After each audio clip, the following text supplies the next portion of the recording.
we're urging people to stop like business as usual, with China. But we're going to go, we have this letter now. We're sending a letter to roughly 12 tech CEOs, and we can ask them first, give the Chinese government a warning. And say, but if you don't stop, we gotta withdraw and quit doing business with you. Like that's the kind of stuff that will get the Chinese government to stop.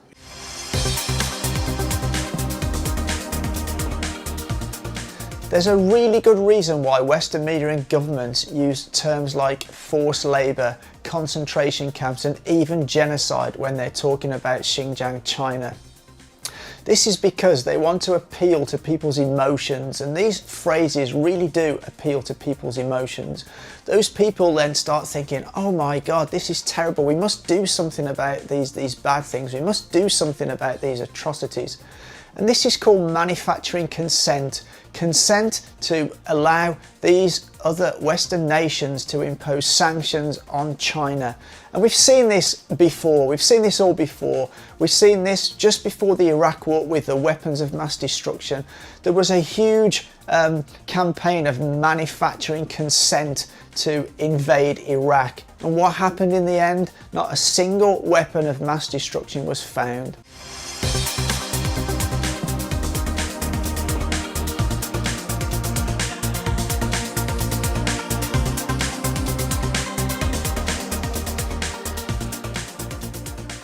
We're in Afghanistan as we were in Germany post-World War II. That is, for at least a half a century.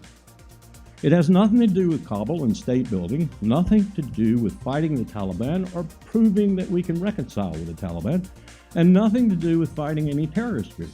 It has everything to do with three primary strategic objectives. First objective is to be in the place that Donald Rumsfeld discovered was the most difficult country in the world to get military power into in 2001, and take my word for it, it is, because it is the only hard power the United States has that sits proximate to the Central Base Road Initiative of China that runs across Central Asia.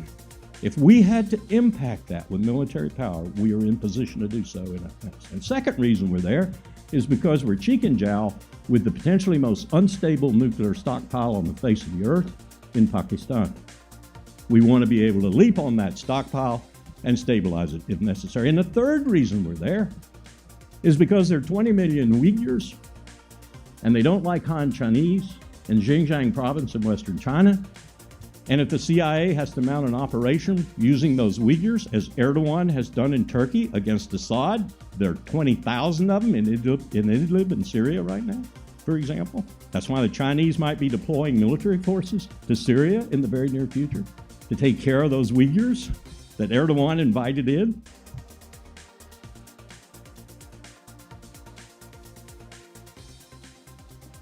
미국이 사실은 이런 문제, 지금 신장 문제를 조금만 더 파고들면요, 예.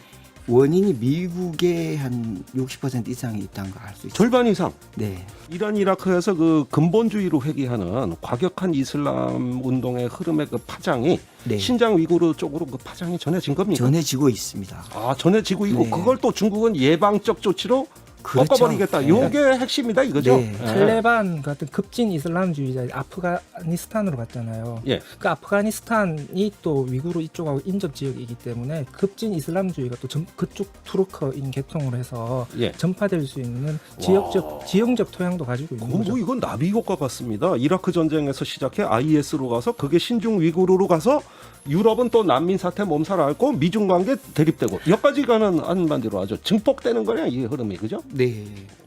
제가 정리를 너무 잘했죠.